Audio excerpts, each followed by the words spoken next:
This time of year, a lot of people get sick because the weather fluctuates so much.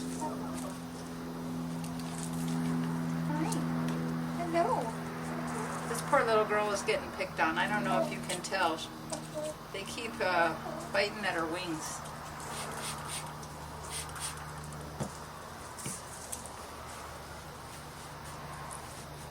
Of course, be really careful when you're doing this. You don't want to cut yourself.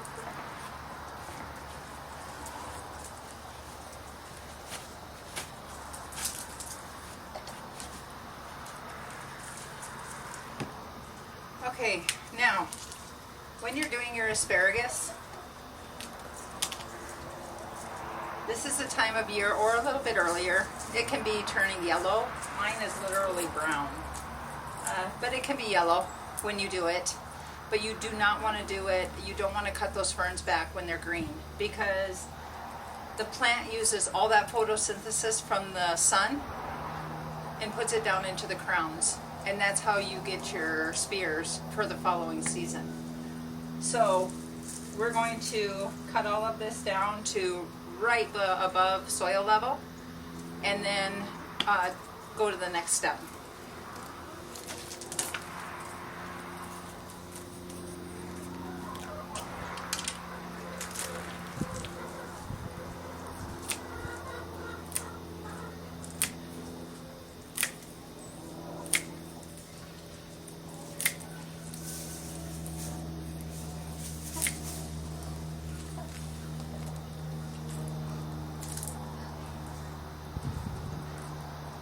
I have to see what the girls are up to. We gotta go check those out first.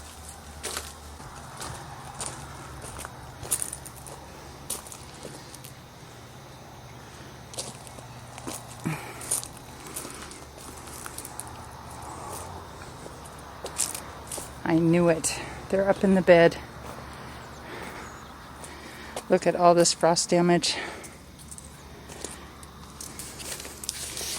We still have some green down in here, but we're probably just going to end up pulling our pepper plants. Look at her. Hey, hey, come on, come on, out, out, out, come on. You want me to come get you? You want me to come get you? Huh? I come get you. I'm gonna come get you. Yes, I am. Come on. Go on.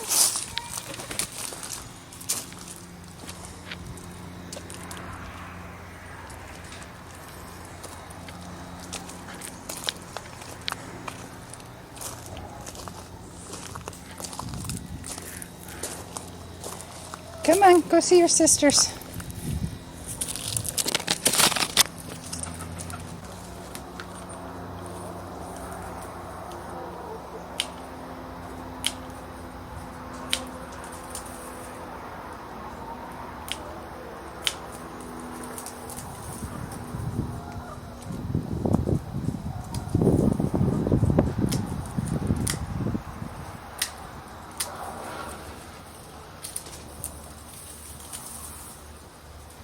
Now, aphids and whiteflies are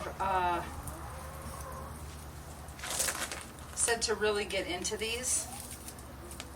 So I think I am just going to end up tossing my spears instead of putting them into the compost. Because right now the compost isn't really hot because of the weather. I don't see bugs though.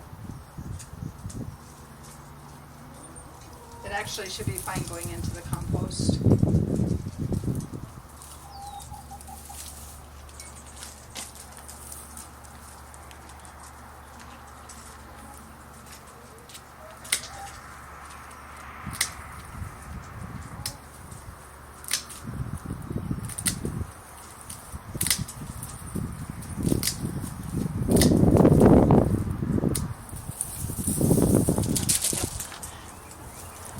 So it's my understanding that asparagus is supposed to come up in the spring. I have a spear coming up right now.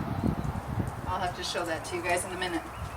Let's get this other one taken care of first.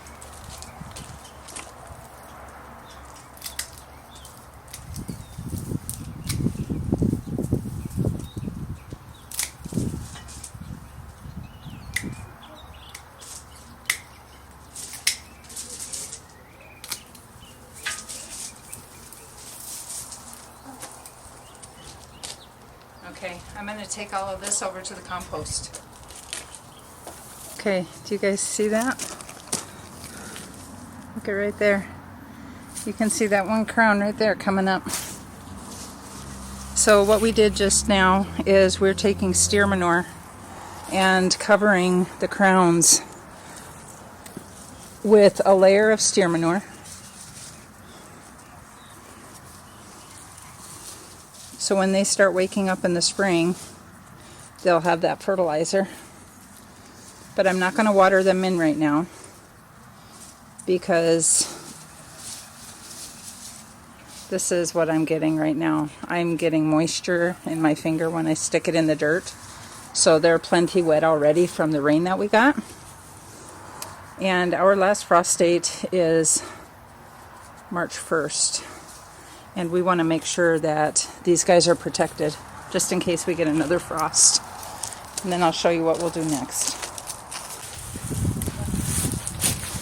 So one of my ladies, dear friend of mine, thank you Marina, gave me leaves off her tree. She has this beautiful tree in her front yard, and every year it just drops a ton of leaves.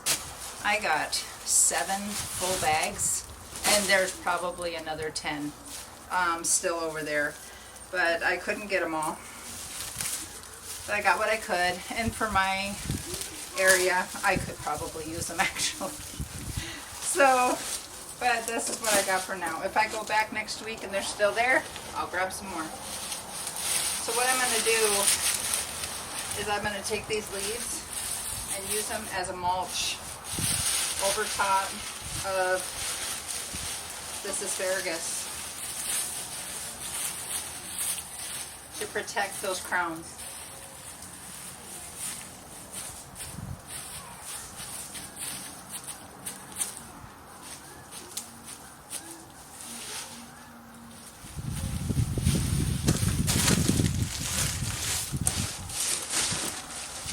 I don't want to put too thick of a layer, especially since they're not ground up.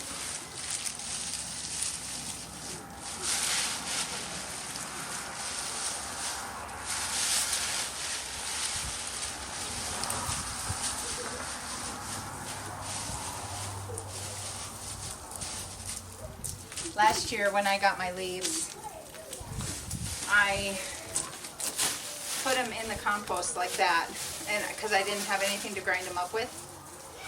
And if your leaves are all bunched up like this and they're in the compost, they break down, but it takes them a lot longer to break down because the air and the moisture is not getting in between all of the leaves. So it's best to use some kind of a mulcher or a lawnmower or something to break up your leaves first, and then use them as your mulch. The leaves are a great mulch, and the worms love them.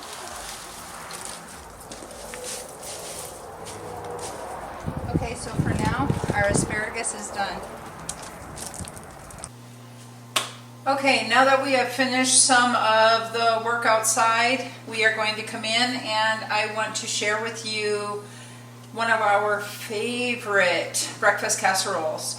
I've looked online at a lot of different breakfast casseroles, and this is the only one that I have that has these ingredients and these components, and I just love the flavors. I got it from my mother-in-law, and I made it several times, and I thought I lost the recipe, and it took me a while to find it, but I did. So we are going to start with 2 packages of Jimmy Dean sausage, and I'm just doing regular, and I'm trying to see what the ounces is. 16 ounces. Don't have my glasses on again. Okay, so 16 ounces, we need 2 of them. You can do the sage, you can do maple, you can do the spicy, you can do a mixture of the two, regular and sage or regular and spicy, whatever you want to do. It's your preference. But we're going to get this sausage into this pan, and we're going to get it broken up, and then we will start with what we do next. While our sausage is getting brown, we are going to do some other prep work. We need some shredded cheese. And like I had mentioned in our previous video, I am going to be doubling all of my recipes so that I can make one for now and put one in the freezer so I can start stockpiling meals in the freezer for times when we just don't feel good, we're busy, we're out of town, anything like that, where whoever's here taking care of the animals will have food to eat. Anything that you would need a meal in a hurry. So that's cooking nicely. Now we are going to shred some cheese. You can use any kind of cheese that you want. I have mild cheddar here that I'm going to be shredding, and I also still have some of that smoked Gouda left. So I'm going to mix the smoked Gouda and the mild cheddar. I think that's going to be amazing in there. And we'll put that over this mixture, and I'll show you what we're doing with the layering as soon as the sausage is done and the cheese, and then I'll get the other components ready for getting the layers together. All right, we are ready to assemble. The other thing that I love about this recipe is it's an overnight. So if you have company coming and you want a fresh casserole, you can do most of this the night before, and then you just have to add a couple ingredients in the morning, pop it in the oven, and what we're going to do is we're going to spray our pans.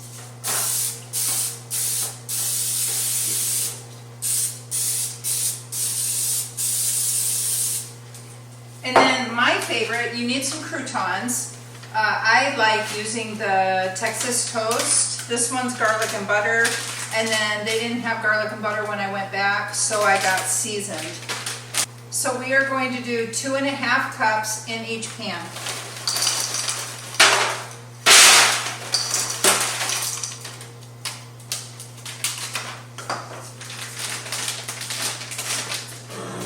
And you can eyeball this, but you really just want a single layer on the bottom of that pan.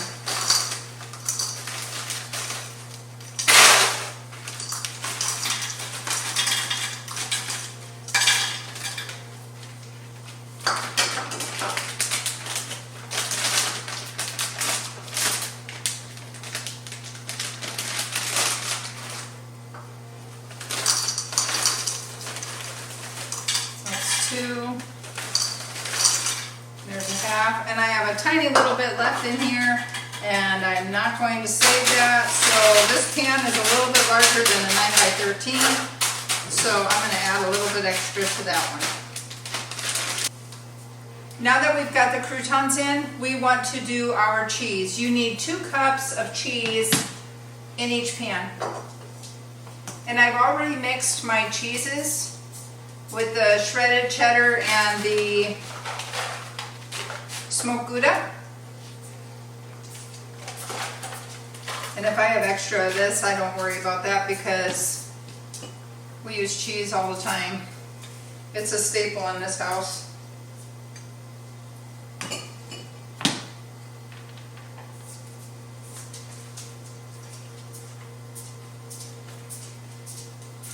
All right, after we got the cheese on there, then we are going to put the sausage. I took it out of the pan and I've had it draining in this container with some paper towels.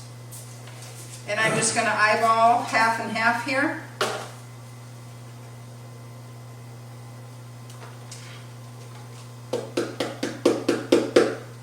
Scarlett's just waiting for me to drop something.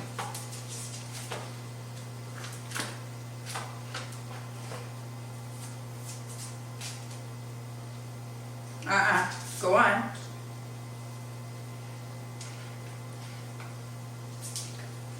She got something. Okay, now we need to crack our eggs. We are going to need 4 eggs in each batch. With this one, it's a little bit bigger, so I'm going to do 5 in this one.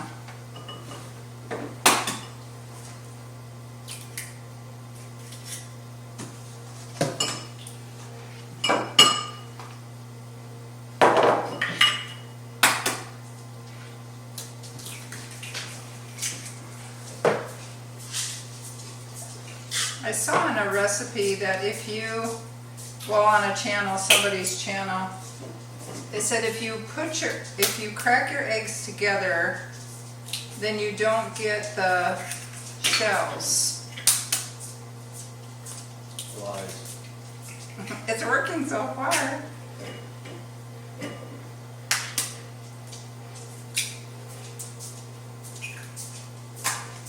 Okay.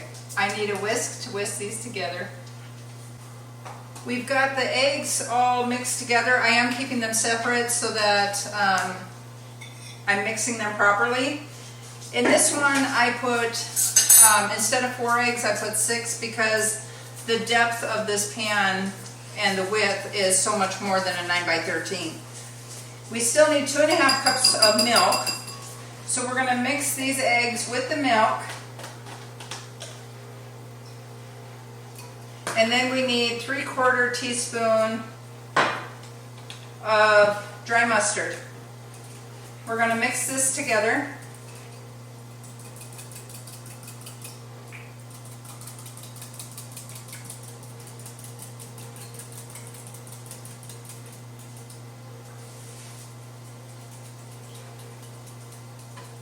So I don't know if I said this is 2.5 cups of milk.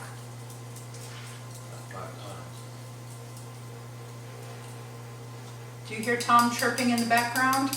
I hear him. Okay, now we're going to take this and we're just going to drizzle it.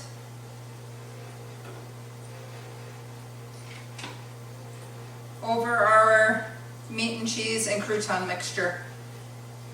And you want to make sure that you get good coverage because what this is going to do is those croutons are going to absorb some of this moisture. Now for the other one, we need another 2.5 cups of milk.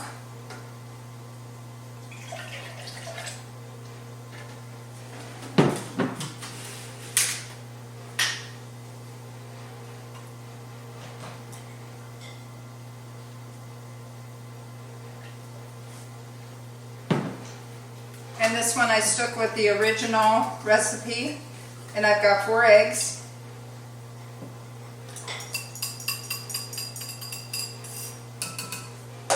And we need the 3/4 teaspoon of the dry mustard.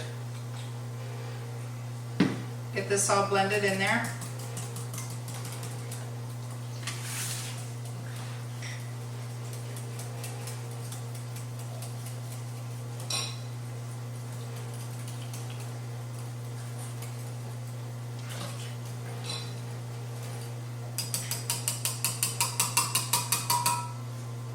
Then we're going to take this one, we're going to pour it over this.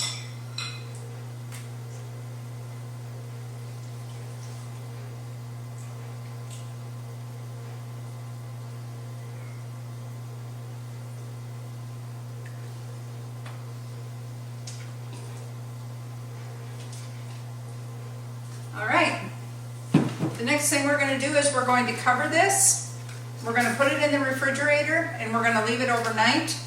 And then we'll come back in the morning and finish it up and get it into the oven.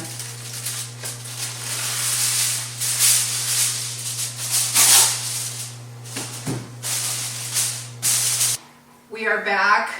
It is actually almost 4 o'clock in the afternoon the next day. The recipe says to do this overnight.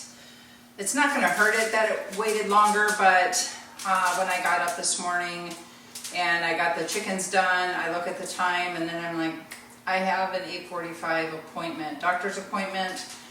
So I decided I'll take my chances on letting it sit in the fridge a while longer. Not going to really hurt it any. It's still fine. So now what we have to do is, yeah, it's absorbed all the liquids, which is good, but we're adding a little bit more liquid to it. So with this one, since it's the regular size pan, we're going to do a half a cup of milk and 1 can of cream of mushroom soup. Now you can definitely use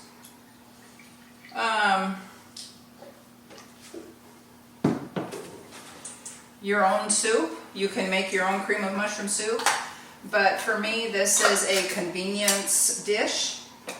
So I'm usually doing a casserole when I have a lot of things going on and I need to get a large amount of food in the oven in a fairly quick amount of time, and I don't have a lot of time to do a lot of prep work. So I just buy a can of cream of mushroom soup. I'm going to mix this up. Trying not to mix it too hard where it goes all over kitchen table.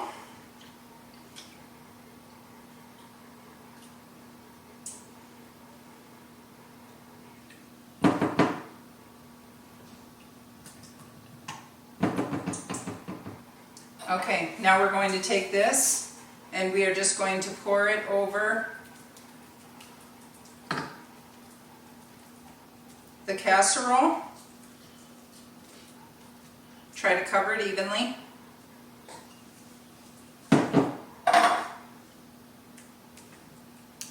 Where it doesn't cover, I just take my spatula and move it over there a little bit.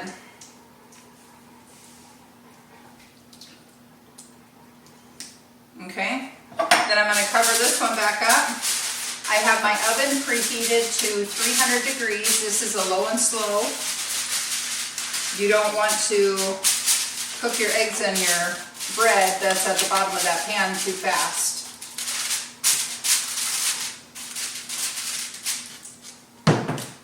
And with this one, I'm going to actually do 1 cup of water and 1 cup of cream of mushroom.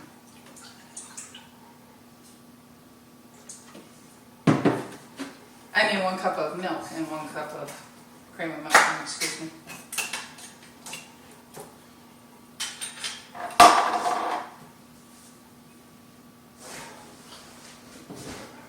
I think I still said that wrong. 1 cup of milk and 1 can of cream of mushroom soup. Can you tell I just got home? Scarlett, it's fine. It's just me. It's just me. You're okay. Anytime we pound on anything, the dogs think somebody's at the door.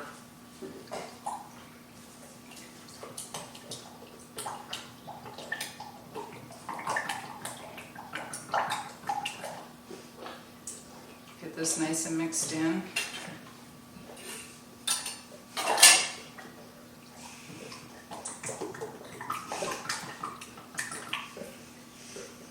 And this is the like secret ingredient. This is why I love this recipe, because most of your breakfast casseroles don't have soup mix in it.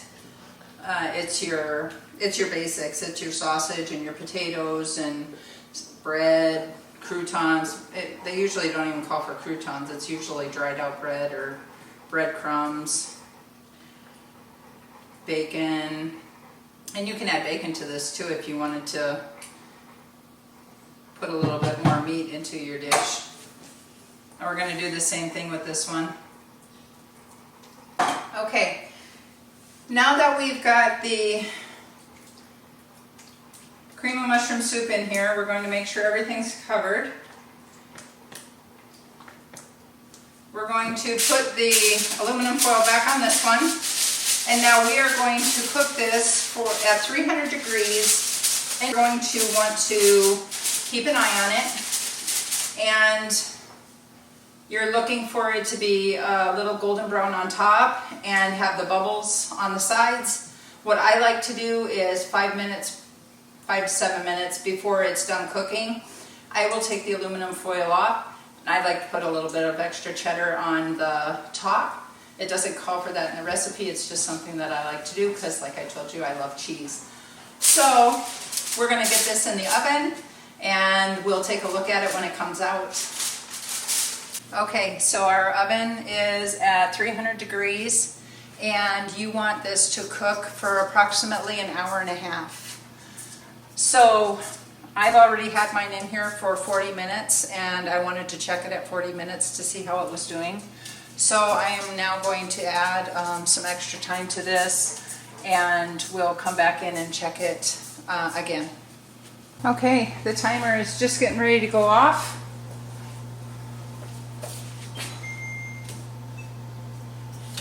Alright, let's see how these are doing. This has been in here for an hour and a half. I had it in there for 40 minutes. I checked it and then I put it in there for the rest of the time.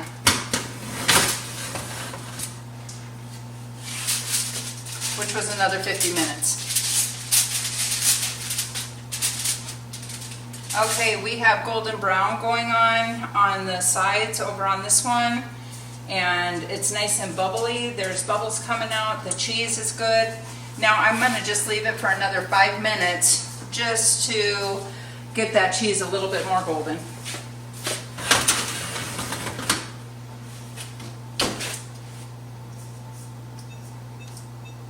Whoops.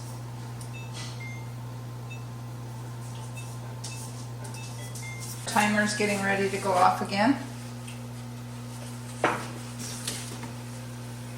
Oh yeah, doesn't that look beautiful? Look at that. Okay, we're going to pull these out and then you want them to sit to settle before you start cutting into them. Our casserole is finished. Here's what it looks like. It is nice and moist and it didn't hurt at all that we had to go a little bit of extra time because I couldn't get it in there overnight. Mine went more like 24 hours. The top is nice and golden. The sides are a little browned, not much, but there was definitely a lot of bubbling going on. I put the other one that was larger back into the oven for a little while because it needed a little bit more time since it was a larger pan. So I'm keeping an eye on that. And I just want to show you guys how moist. Look at how moist that is.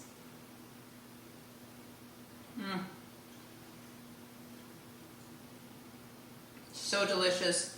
Those seasoned croutons on the bottom mixed with the sausage and the egg, the cheese, and that smoked Gouda that we put in there with the mild cheddar. This is definitely a crowd pleaser. So hopefully you get a chance to try it out. And if you like the videos that you're seeing, hit subscribe and come along with us. We'd love to have you. So until next time, we'll see you on the next video. Take care.